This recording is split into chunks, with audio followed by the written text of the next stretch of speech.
नया फरमान जारी कर दिया है और साफ तरीके से उस फरमान में कहा गया है कि अब टीचर जनगणना, पशुगणना, मतगणना करवाने के बाद जो है अब शराब को भी ढूंढेंगे और शराब माफियाओं को भी ढूंढेंगे। तो जहां पहले ही बिहार में शिक्षा व्यवस्था जो है वो धरातल में धंस चुका है, वहीं अब टीचरों को इस तरह का टास्क देना ये किस हद तक सही है? देखिए, सरकार शिक्षा के स्तर को ऊंचा करने के प्रयास में कभी भी नहीं रही। हमेशा शिक्षकों को गलत कार्यों में लगाने का काम किया और शिक्षा के स्तर के लिए कोई गंभीर प्रयास अगर किया होता सरकार ने तो आज प्राइवेटाइजेशन की स्थिति बिहार में नहीं बढ़ती और प्राइवेट स्कूलों का जो भरमार हो गया वो नहीं हुआ होता। कहीं ना कहीं सरकार प्राइवेट स्कूल के जो माफिया हैं उनके इशारे पर काम कर रही है और शिक्षा के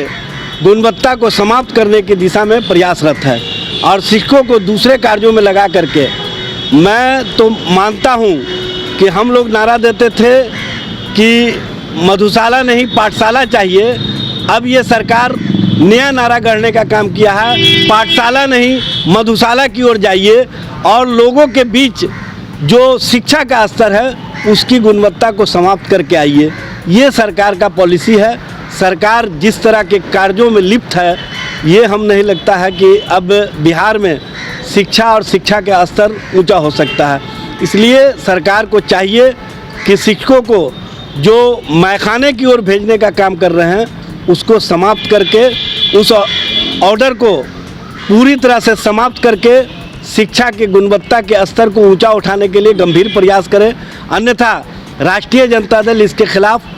शिक्षकों का जो आंदोलन होगा उसमें साथ साथ खड़ा नजर आएगा। क्या लगता है एजाज अहमद जी कि अपने जिद्दी रवैया के चलते नीतीश कुमार जो है वो शराबबंदी को खत्म नहीं कर रहे हैं? देखिए, नीतीश कुमार जिद्दी रवैया नहीं, नीतीश कुमार कहीं ना कहीं इसके माध्यम से जो समानांतर दोहन का कार्य चल रहा है उसमें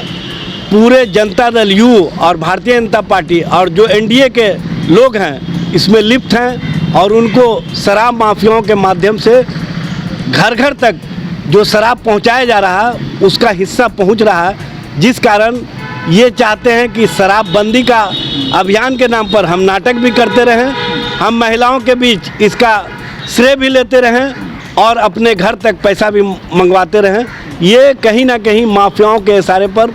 सरकार चल रही है और शराब माफिया इस सरकार के सबसे प्रमुख अंग बन चुके हैं, जिस कारण शराब माफिया भी चाहते हैं कि शराबबंदी के नाम पर इसी तरह का नाटक चलता रहे और उनका लूट और खसोट का धंधा बिहार में भी चलता रहे। आपने कहा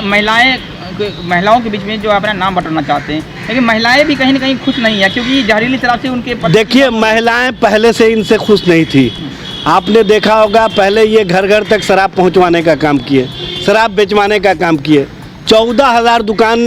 2014 तक खुला था इस बिहार में हर पंचायत में और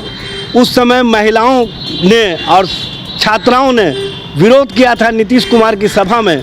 और जब नीतीश कुमार जी ने कहा था कि शराब के राजस्व से हम बच्चियों को साइकिल और पोशाक योजना देने का काम कर रहे हैं, उस समय बच्चियों ने विरोध किया था और पोशाक लौटाना शुरू किया था, साइकिल लौटाना शुरू किया था। तब इनको लगा कि हमको चेहरा बचाने के लिए कोई ऐसा प्रयास करना चाहिए जिससे कि हम महिलाओं के बीच इसका श्रेय ले सकें और वो जीविका दीदी के नाम पर शराबबंदी की बात की है, जबकि राष्ट्रीय जनता दल ने इसमें पहल की और राष्ट्रीय जनता दल ने जब समर्थन देने का काम किया 2015 में तो पहला शर्त रखा कि बिहार में पाठशाला को मजबूती प्रदान कीजिए, मधुशाला को समाप्त कीजिए। नीतीश कुमार इस पर सहमत हुए और 1 मार्च 2016 को इस शराबबंदी अभियान को कहीं ना कहीं मूर्त रूप दिया गया। लेकिन जो नीतीश कुमार हैं ये चालाक मुख्यमंत्री हैं, लेकिन इनकी चालाकी अब चलने वाली नहीं है। आज महिलाओं के आंखों में आंसू देख रहे हैं,